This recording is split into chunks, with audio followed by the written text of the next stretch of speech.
Alléluia. Ayawa iyamukla amunike ime Jésus-Christ manu.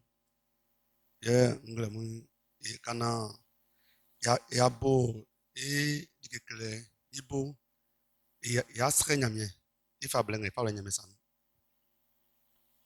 Anangama inyamye nglemu ilawasi iyoduma itan ikan voduma Jésus-Christ manu.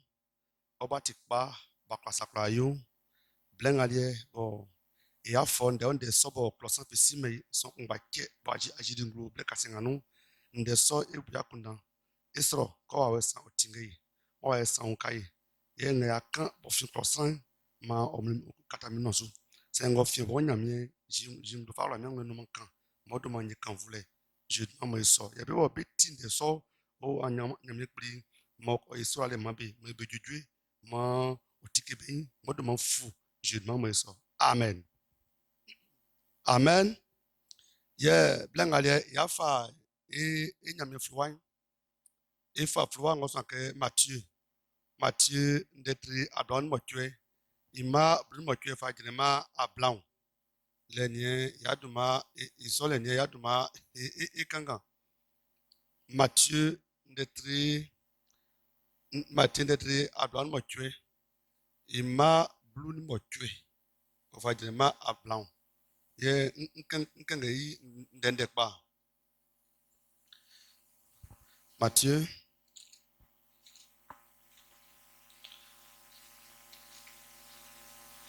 amen. Nde tiwa ngalebo Jésus ni isonzon femme bedidi.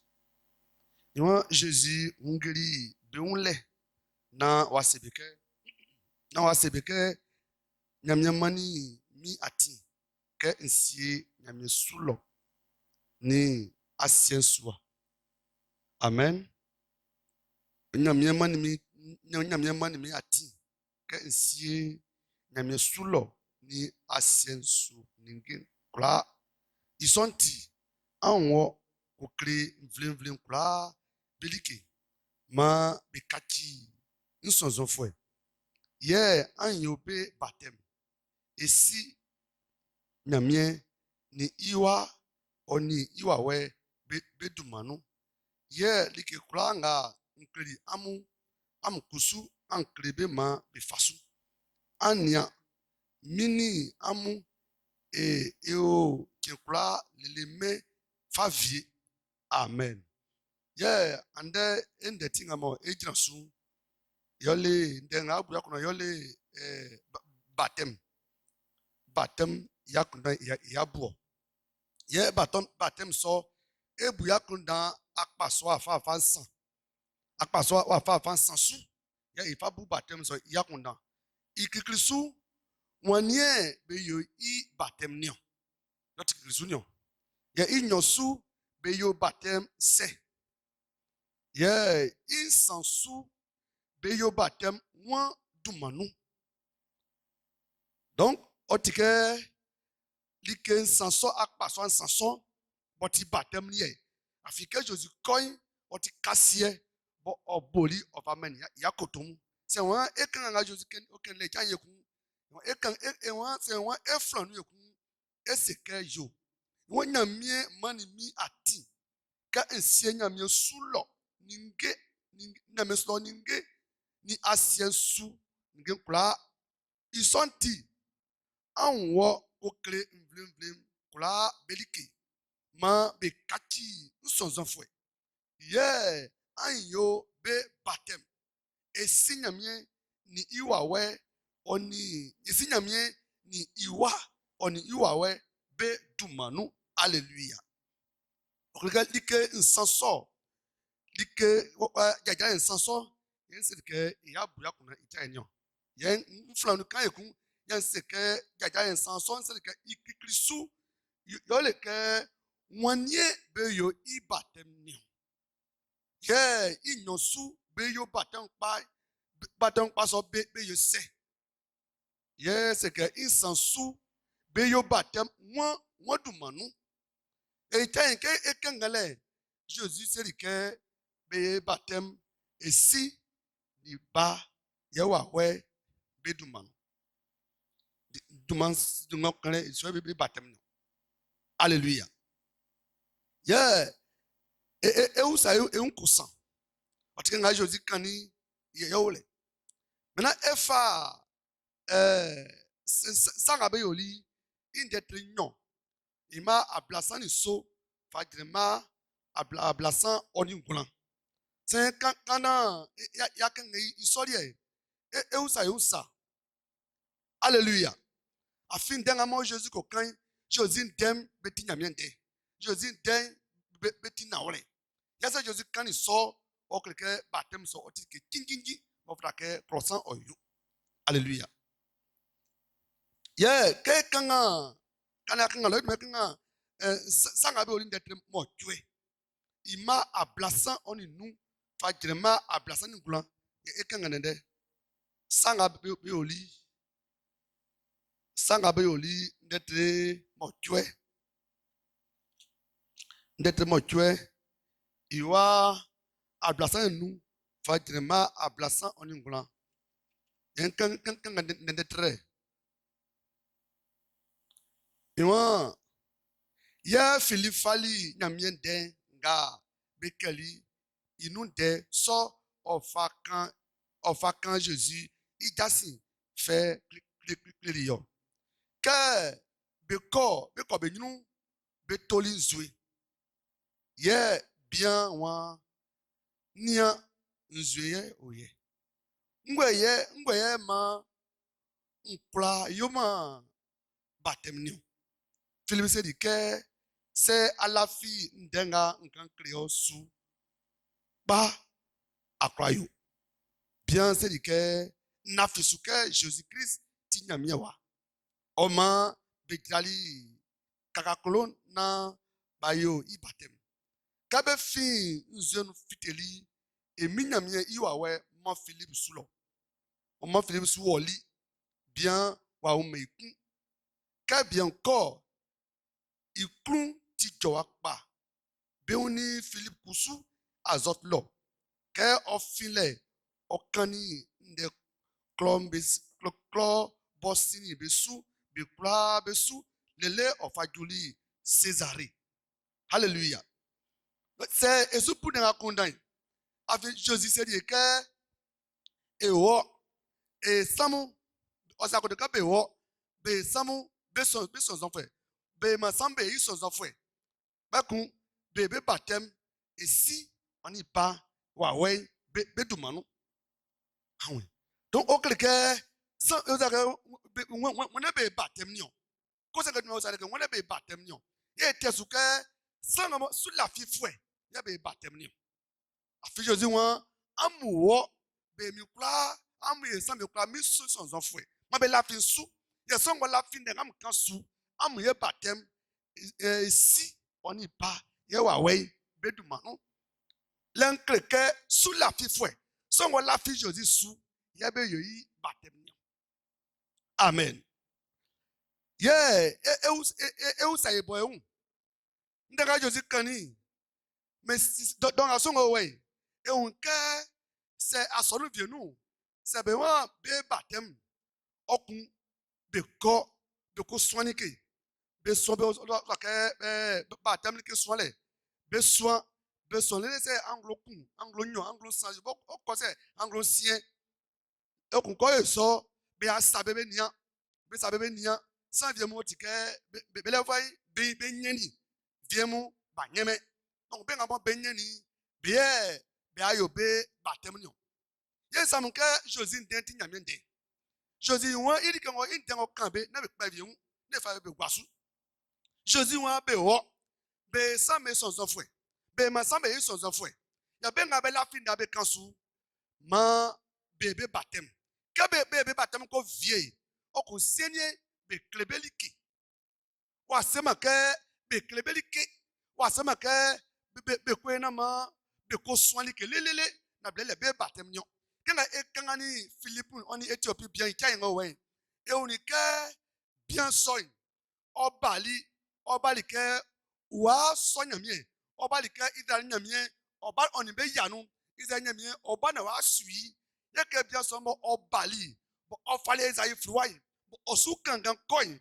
ye nyame so ni Philippe bien so unde bien owi ikaka kolonu osu kangan Isaïe ye Philippe ngeli un o se ke jo nde ga kangan ni ye nde so ni awin we iwo se janvier wa yi ma kami o ya na kami se awin we lo ye Philippe ogbebolibo osu unukle ko yukle yi o ni ke kanzu bo na be kende so Jésus kanzu flawo kengele Jésus nde be kan ko kan coin bien son o la fli Jésus sou yanga to tikeli mo la fli kanzu Jésus son o bali idumo to bali o wuli idumo to wuli o keni idumo to keni ya won o pelikun o ni ke o fitake o fenwan o fa ma Jésus yo sa Philippe ke jo uzwe yo we ngwe die ma okwa nwa tema nkwa ma batem ni o wa sema ke oti na wole uzwe ole sanga jo o fitake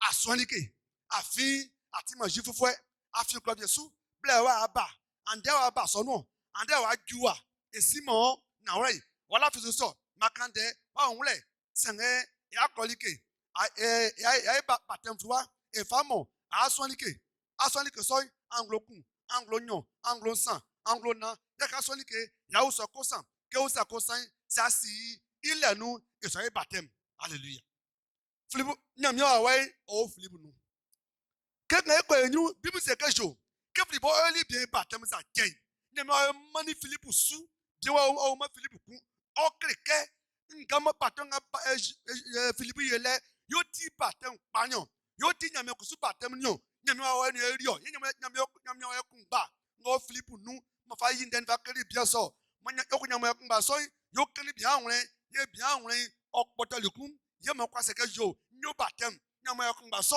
ke Philippe ye bien batem yo meni su yo fe ba reunion o kleke Philippe batem ni o ti batem pa Philippe wa sema ke ekosonike wa yin nyam den wa kri ikun gbani o sankun o ti pa sankun wa ba sonu ko ju asonu wa yin okun be kan nde be kan ohun me wole bebo iko da kan me delele ba de kan wa o me wole wa fiti wa ko fiti o me no ko fiti osu eningemu ma ti o flegun wa ba ekun ba kan me den wa o me wole an se ma be kere nganu ya won wa keme yi wa ho me ti kun le ko bali ke be kan yeme de so ya kun so tikiri ya won poto lekun o ni ke je bo sun o ni ke we nya kanzu nyam wole sapa kanzu Jésus ngabe kende oti na wole o wuli o keni o bantidele o ku kesonu nia wa to pastor no anza ta azon ku mevilo won nye batem ko zika nye batem soin o fatake be batem o klema ke ko zika nye batem be sabesi be koyo be ko soin ke ye Philippe so ko ele so ye Philippe o sa Philippe ke ngwe tie man kwa ma batem ngwe ngwo iwon li ke fi ça la fise kwa yo won na fisu ke Jésus Christ o ti nyame wa o keni o keni ye be fi ka ko be jali ye Philippe o ye batem amonwe donc ye ou ça que won ye futa ke be batem ni yo ti ko sa kri ni ye ou c'est que sous la fi fouet ye be batem ni no floi si fouet ye be batem ni c'est sous la fi fouet ye be batem ni ye amonia c'est ça a sonu bien nous o be sonike be soli kelele na bled ye be batem nyo ça de bo ko ase ke batem ti o lafia su o sima nyamie ye nyamie ndo me wole anze kusuma wa like ko kani Philippe anwole me like ko kani Ethiopie bi anwole me to se kenye batem like so akemi anwole di parce que ya kuno za tikema nyamie den on afa masu o ba so lu so se won fasu c'est que ngabe se kebe batem i jambo so batem ini an so batem i ba so batem i mo so batem wa jo nyevie okwa ba on se o suku wasifiwa on ko atranle kebe o tike suku ngabe kre suku loy wa fa ngamo o fa sonfuwa o fa si ikun gbani o ye o fa soan o fa si ye ko aso le se anglo nyango san on ka ke pesa ta ebe nia vele otisan kikrisu otisan nyosu osoro sidi o kwa imasi pa kwa baptême nglo ti baptême gbe o la fia na nga Jésus kan nga be ile ye so san so kwa baptême so ko menu eku o menu ko so di mi nko amu o tieti se stanku na ole su so la finya mi su na so baptême ka be baptême nyame awe o rinu amu yeah la nous mais c'est que jour mais c'est que sambo pamo mais effaçant wa fa nyon wa fa kun ole be il y a fois on l'a fait sous quand Éthiopie bien parler de ça on l'a fait sous oui que il était Jésus bario on l'a fait sous oui que Jésus voulu o keni c'est un temps so wa o ma suku o sia froid o sia de macré je vois ça bon wa ekpeng me bo wa ekpeng me o ma verset bon amon be kan be pas si ba ko san o kwa emeku o viole kusumai iye tike ban flekan ande talwa kan bo suku bo sifiwa mo suku lo okwa kankan froid c'est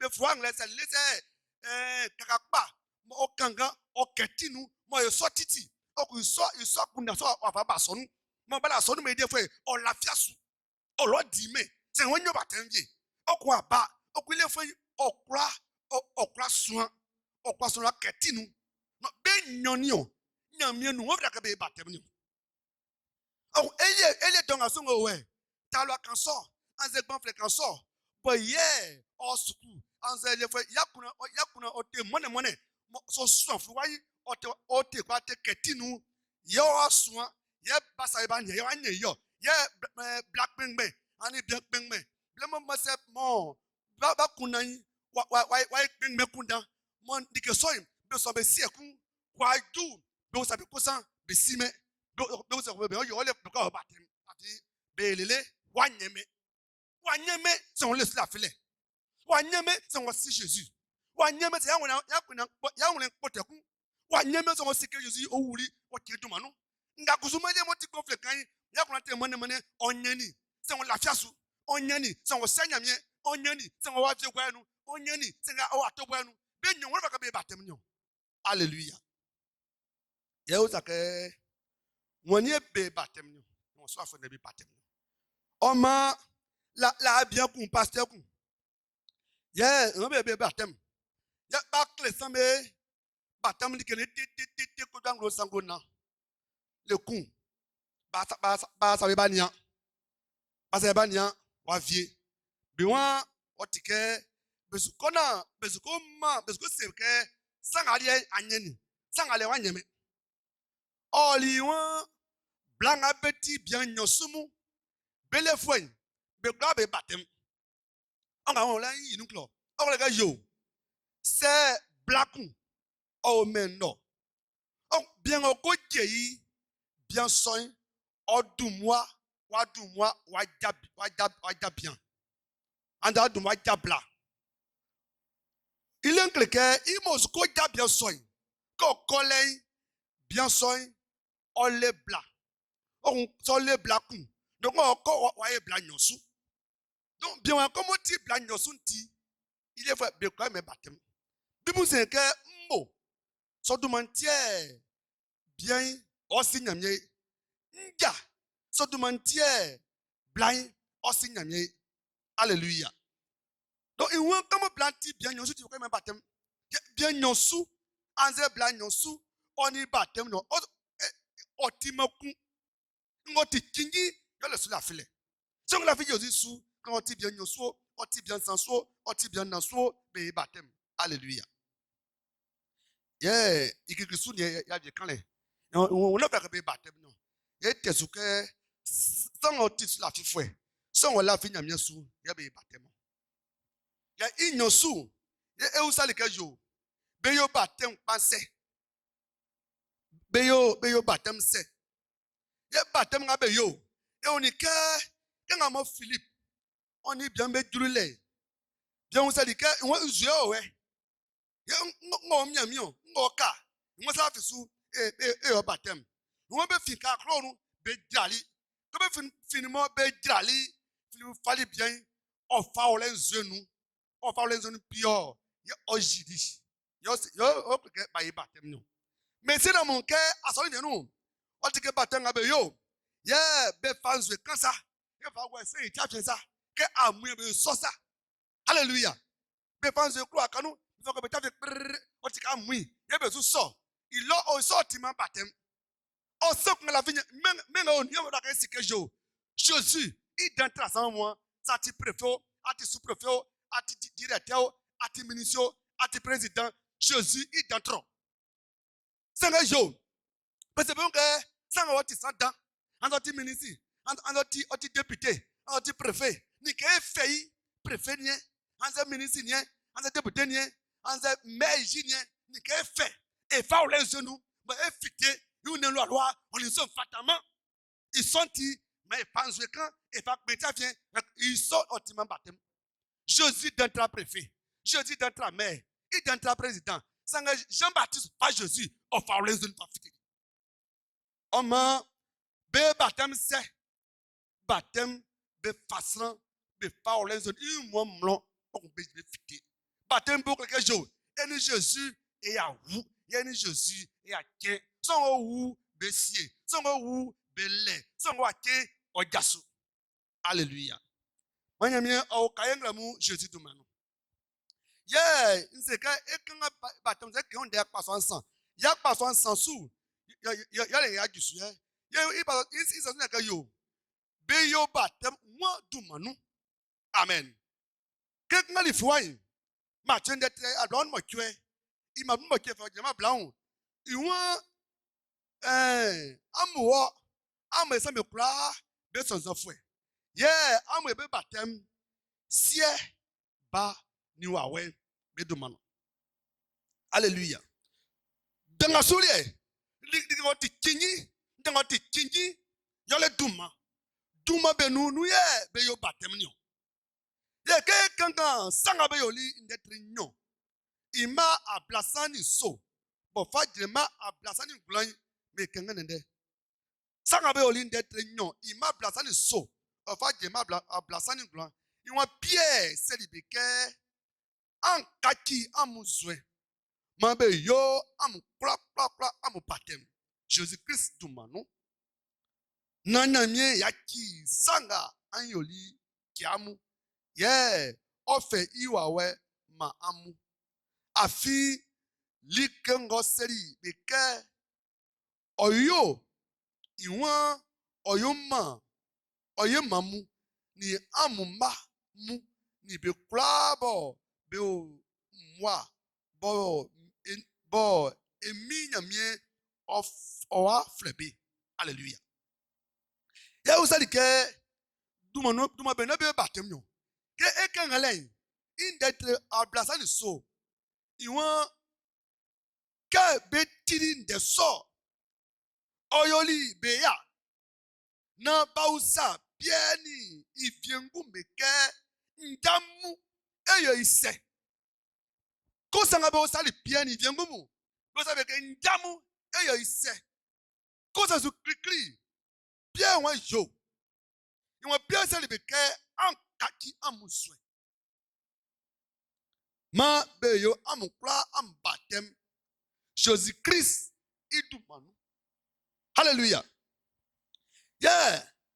Et sous ça, Jésus un jour, amwe be baptême, si ba ni wawe be tout manou. Pierre kusu bali Pentecôte kenu, amwe be tout man, et mi Jésus-Christ, il tout manou. Ya be nyonyo, on dit na lo. Be nyon, on y i baptême ni oti banyo. Yeah, que bon, éclose Jésus. Parce que Jésus a dit, parce que Jésus dit famille. Bon, tu n'as menti. Ça fait moi, Jésus dit, il y a un peu si ba, Huawei, il dit, il y a un peu amen. Il y a un peu de jour. Pierre Kousoumanio. Pierre, au la format. Mais c'est que Jésus dit, c'est un Pierre au la format.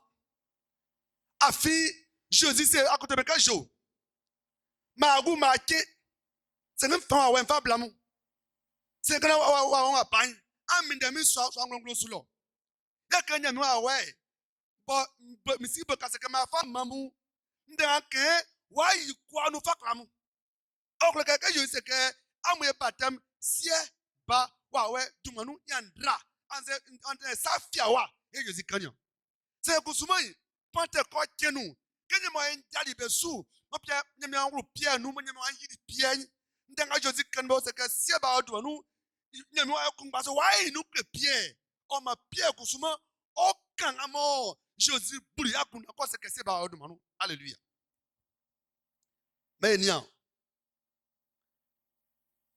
nyame den oti kikisu kana ba se ke nyame den oti nyame akunda nyame yakunda ngo buli ko buli bo okani of our prophet nyame na ejofamu be ahwenu yokunya nyame na ejofamu kusuman oti ka be di se be kani ka be kusu be kani okusamu be clearly kasam be clearly okun of be fleli ke bible be fleli ke nyame inte ndenga mo akuna nyame buli yakunda soy bo buli bo fakuna soy of aurali nyame ejofamu be nu ma be kusuman be kani ma be clearly nyame bo kun banyekun ye wa yi nu ekun to se kwa yi manu hallelujah itema bible se kajo kaisa ma me fie ship ma be ko kana Moïse nyame se Moïse ke o e aba wokun o e di fasie nglo you so plan amo se o sa te womu beke se go ka o motisu nya go nglo lo sanye yi ai twetwe kenga Paul bali iwo wo ngama o lo le nganu yo le Jésus o kleke certainement ba before déjà vie alléluia iwo Jésus kenga be ban o ka kunle na o ka so ke zu ekunbe mo fa poma o fa finsu nyame fa finsu pe kun o fa finsu pe nyon ko finsu ze finifitedi nyame ma saka fa finsu pe nyon pe kun ati agwa lokun hallelujah Paul wanjo o boso o ka sangamo Moïse fa finsu le Jésus sangate mo nyame fali aneke Jésus o wa pe nyon pe kun ba iti mo fa finsu pe kun ba nyon que Jésus pe kun ba donc c'est que ou ka soy yo le Jésus amen donc Jésus kusumai que mo obali bo se que amu e baptême sie ba wa dumanu if of away of famasna we all le pierre o se de pierre ken fala ken fa monion pierre ya que pierre bali ya sie ba wa soy ya pierre ojiji nu ya obe pale kunba o kan kre ya que pierre bali you be se de que ndam ese you want an kacha mo zwe ma be ya mbatem emie Jésus Christ idumanu yes am ka jo ndanga Jésus kele otiman ona kotina otato se amba amunia sakun you want am be batem sie ba wawe be dumanu okaka be batem dumakunu ikusu sie otimaduma ba otimaduma wawe otimaduma nsangamu wa le fleka beti sonduma sanga beti maduma alléluia mais c'est que jo sanku bo oida bien oida bla wa uba ole bamu ko le bla bo le bamu ye be fle baba ima me fle baba hallelujah yes sir so soin o ka nganti ye mais c'est nganti ye mo me nganjamu nyango we mi a ololo du mo fa flem osoni vie flem tonton vie flem chéri vie flem baba c'est que mo ngolay betanduma ole nduma ngole yes am ka se sanku ole bla ole bamu na comme ole bla le banti be flem baba beku sanson wa olika ye be o se que baba be flosser o kwa sa ke be flem baba osunima ke kebo awro wa ole bla le bamu ti be flem baba nti So you whatever was a cast also say or sacrifice baba. Oh beduma iduma panobo. As a friend kwasi, as a friend kwajo, as a friend yao. As a friend kona yao, and say yao kwasi. So sacrifice baba. You want baby batam sie ba our beduma. Yes, there's no kun. Oh, our lower. Bakan kun our lower. As a friend our lower. Nay, something like a woman like a ba. So call it kai. Osunya kekama isi flame is mi wanti. Be was a castle also a mi wa. Oh, but man receive a many. Yes, there's some kusumai. Oh, quasonu. Bonya no away or see. Yamwa wunu. Yamwa soy. Idumanu of a camende. Yamwa so of a todwe. Yamwa so of a yatre. You saw tea. So call it cabo the castle or Saka Yamwa. Kadamawa when I ye. Saka oh, but do man be family. It is a care, see otimaduma, ba otimaduma, wow, where otimaduma sonduma. Lenuka major say, come about them, see by otumanu, or duma kule, when nube batem no. Ye duma soy, yama ekunde. Duma sonya is ukunde, is got ba, ekunde no. Mais fa, France à Jean de tribune so, imancien. Jean de tribune so, imancien. Jean de tribune so, imancien.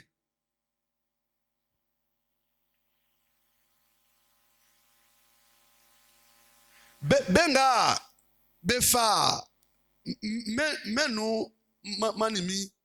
Benga afa be menu manimi. Iolima besiriwo. Iolima besiriwo. Beti olie. Ye afa be mamanimio. Ye be fali ndensu. Sien ba winwele wi ke likenga amanimi be kula fi osanu sakpa. Afi ndenga akankleli mi nkankleli pe. Ye be fali su. Bawinwele wi ke fi onu ye balafisu ke wo ye asumani mi. Be yale ye nsuzu koko nklewo. Na me fue be yale ye nsuzu koko nklewo. Sange benga afa be manimi afa le manimi be yale ye nsuzu koko nklewo. Afi beti olie. Likengo ti nye ikra oti olie. Yang oti olie oti nye. Ye be man komisu. Numa menu waku sange berie betowa. Nkusu nsuba osi. Misibo onzweni krosalie timakun. Oduma bo onsuti ni abesu ma beyo sans moi que mi ni wo beyo sans moi sa que mi ni be etewa oduma bo nsunti ni abesu. Alléluia.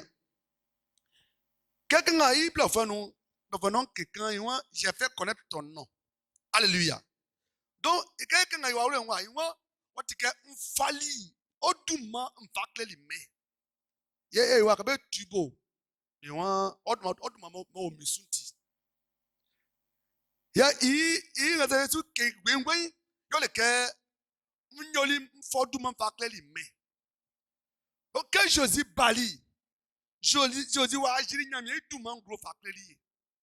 Ite bi mu ze ka jo. Nanguma kwakwa okoto kebe bojo iduma. Asienga su so finwale mo opa mo flebaso ke Jésus Christ. ils sont noirs. Alléluia.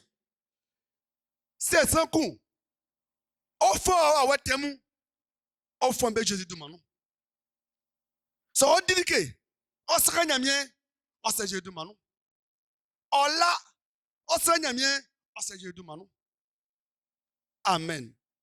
On regarde tout ma soy, on dit tout ma kingi. Il y a un soir. Dieu vient bolo. Ne me soula. Tout ma soy, il y a un grand. Donc, c'est quoi on beau tout ma soy, on y a un grand.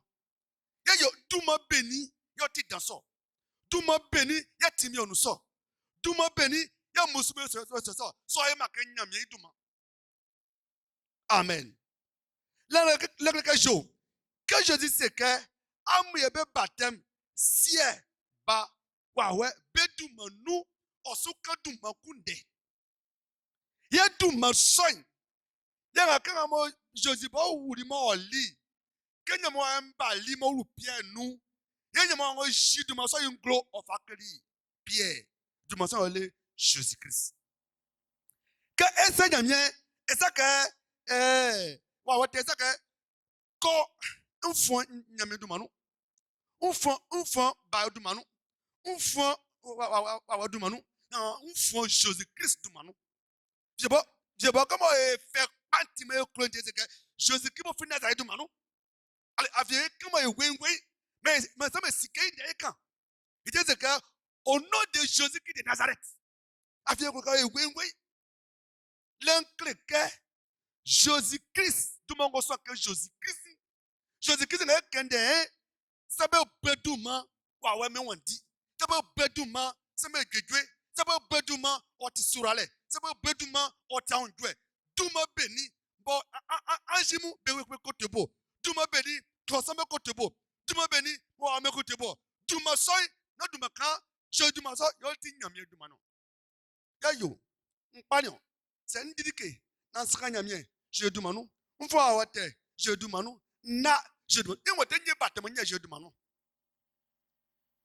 Yo duma nga Jésus que Jésus ka be baptême sie ba wawe beduma nous i bon kleke amwe baptême Jésus Christ iduma nous. Il tient ma ngamo Pierre. Il sort onye ni so di kenya metike za Pierre sort. Dans la physique Pierre sort le coup Jésus akajo. Amwa won lemi. Mbon kaji kwa sambali. Bibi won vie me won ati akoto. Je me won ati nyamna jofwe. Je me won ati Eli. Je me won ati Jean ati Jérémie won yamba mu li. Bien won ati nyamye bon gro iwa. Iwa non croissant yo fa akle diwo. C'est me si bon golo yo kan akle diwo. Alléluia. Et on senti sur aso Pierre. Ya oso entaka sonio. Ya likenga afala akle balo sanu. Ananga tike ananga yi yo Pierre kungba so ka Jesus oyi fa sang oyi sang okle li. I kungba so ye pa de kwa kenu wa jino kleke sie ba wa we o kleke Jésus Christ. L'anti na le wenke c'est ça que baptême. Sie ba be dumanu Jésus sime. Mais c'est ça baptême. C'est ça coup. On conçoit quand baptême. On conçoit like. On soit like anglo-sang, anglo-na. Kabe de so yo, be ko sa be nia, kabe be sania, be nga anyeni, nga anyeme, nga anyele, ma be ko baptême. Il so lenga nous Jésus sime. Baptême oti sur la fleliki. Oti sak mo nyame tike su ke wenwe ka oui. Nyam Jésus. Yo delimion. Jésus o wuli. Jésus o keni. Jésus timisi. Oti ke su krem bakamba. Oti man groupe runde. E basonu kebe kame do ti groupe me kwa be die. Kebe kame da so ti san kwa be ko die, san me kwa be ti wo. Senge kusumai. Boti ke be ti ke sa be kresai oti san kwa ba sa de ko ti lei osusu. C'est ko ti los la kondo. C'est ko ti le ko ti jo e ke nyam ya kande kwa kre wa ti ke angle no. To ko ti ke su kre soin. Isu te bo da won jo. An ko pasteur un. Ala so ko me nye baptême. Yo le kanda so nge bali on titi entiaku. To kan so ko vie. Ye mo te be ko so li ke kunyo. Yali kan be ko so nyame no no ku. Yese ko so be ko afi se be ko se ke yo. Matanga sie ba wa odumanu ça y sort accro Jésus ça pas ça y sort accro nyame pa ça y sort baptême Jésus si me. Amen. Baptême Jésus si yale ngabe Jésus Christ idumanu.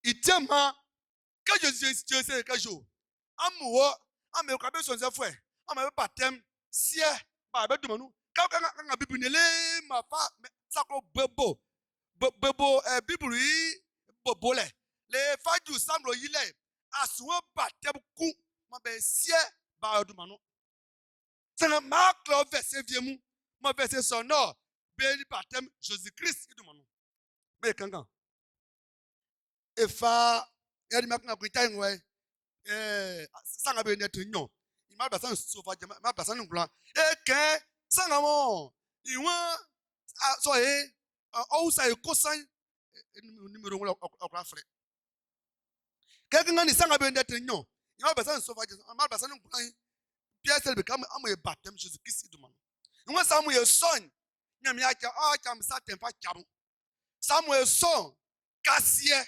nganyame boli ko fame mamu boti nyame awe ofa mamu oku benga bo lika mo be na ba mamu ofa ma be eku lika mama so yole mi ibon ke jo batem nga be yo mo nyame awe orubenu yole je du manu se batem nga be se ba du manu oti beun je gwa wale ngbe se nga be yo mo ba nyame awe orubenu yole Jésus ki du manu. Alléluia. Yeah, mais fa sanga be we net mo twe imabli nu va je mablu nso sanga be net mo twe imabli nu va je mablu nso nkanga nende. Alléluia. Iwa ke bejuli lo beseli nyame ke ofei wawe mabe afi onyaruma benu viefinu ka baptême bo beyoli emi Jésus du manu ikumba ke ye berio. Alléluia. Amoni ke bejuli samari lo beseli nyame ke nyame fe wawe ofa masan benga bolem afi nyame na ro benu se kuzuma beyoli baptême emi Jésus Christ idumanu bayema baptême se ba idumanu se beyoli baptême emi Jésus Christ idumanu c'est ya ke ngai bon kwalo ama onke ke be asike nyame be ma be senye nyame wa se orubenu. Alléluia. Me kanga sanga be oli. Amen. Sanga be oni ku être blue ima ablana nu fajan ablana mo tue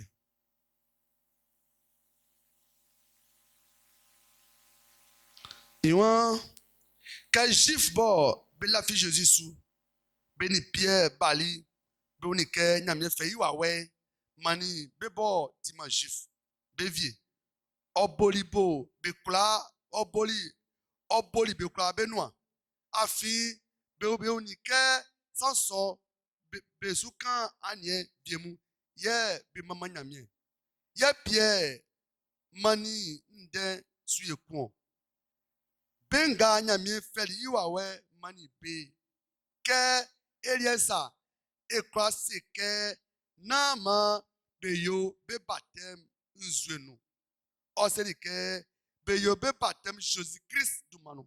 Alléluia. Kadika ngamo Pierre ojulo onika benga mo betima jif nyame wa we obenu vi ye Pierre wajo se nyame babo oduma fe yiwa we ama be baptême yo be li be baptême Jésus Christ idumanu. Amen. Ekanga kweku sanga be netre blunu glan imaku ofajrema nso iwa ke Apollos o Corinth lo Paul kusu ngla Asie menu ojuli klo bobe flei Éphèse su on y Jésus, ils sont son frère vieux, béolo. Il y a aussi les béquets, car on a fait Jésus sous, en moyen, n'y a mis ouais. Besselike, et n'y a timeile, non, qu'il n'y a mis ouais, ou le. Il y a aussi les béquets, baptême oni, il y a béoli amour. Besselike, zan baptême lianion. Il y a Paul Selibeke, zan baptême bo, oyo, okleke, zan ba kaki benzoin. Oseli, zan beke, be lafi, son oa beisin sou. Sans so, yole Jésus. Kabetili de so, be yoli be baptême, et mi Jésus du manou. Paul fait, il s'affali be sou, nyamiwa we luli be nou, be kun, be sou kan anye viemu, ye be kan ndenga nyamie paulali be noa. Ya so so, be kwa du blue ni nyokun. Amen. Amen oui. Ok, baba Philippe Wali, o kan nyamen den, o fa kay so samu. O kun da e batem kun, bo batem so, yo le zan batem. Ya sa de usanka yo. Ya yad ma batem la. Ya batem se ba du man la. Ya nga kem ya tie no. E ka batem e kun e ka batem e kun. Afi bibu nu se viemu keke nge sa na be ori ndetre bunu ngulan imakun fajema so sans somu be dumwa be li be batem. Ba be li zan batem. Zan batem ne be mfwe. Ya ka la so zan ka gulo. Iwan ala fisuka. Ken ense kwa bansi bo san soin I dan trami bo san soin onkla kemi ngba boy yo yo ka kan soin okun wa batem to iso batem so ya be ri o ya bleka bo Paul be juli lo ke be juli be unike afisa mke batem je ki duma Jésus batem be je duma no foi ke be yo nyami wa we osiebe hallelujah. Donc, Paul me dit là, ça me semble que ni amuni ave me owa. Jésus son enfant de me owa. Quand je me be quoi bédiqué, be du berlo menu, be unique besoin, on est petit macou. Besoin au climat que be tia son foi. Yo ça be que hay. Comme la vie me sur les lions. Ba yam batem. Afi be ba yam batem ni amuson tia ngasa. Afi be ba yam batem amne nyame awe. Ma kam la vie mesulele ba am batem. Be we si make. You want am nyam bat am kam la vie mesulele wala am aki. Ma kam am la vie mesulele am nyame awe. Alléluia. You kan am la vie mesulele no. Ba am nyame awe. Afise am nyame awe. Nyam so tia ngasa. Be won esi make like ku so nyame awe. Wa hai. Yo, batem be ni am we ni o. Afi batem kuole kabe yo benya nyame awe jo zaka do batem benya amweri o afi batem soni do batem benya amweri o de wan zan lenye ile wan keke zan batem keke san wa besi yo san wa besi son yo le Jésus Christ na kaba o kan son on be li batem you frère Jésus Christ idumanu e kebele batem je idumanu so on kan Paul of fesa fafa besu na be kwakwa sombe be kwadwi asabu no nyon na nyame wa we wa ja besu na wa siebe na baka ne wa fa amon do okleke batem nga be yo monyo wa nyame wa siebe batem nga be yo monyame nwi batem nga be yo monyame fei ka shempa siesu batem nga be yo monyame fe wa fa ma be yo le batem nga be Jésus idumanu o ma sanga mojo what my batem sie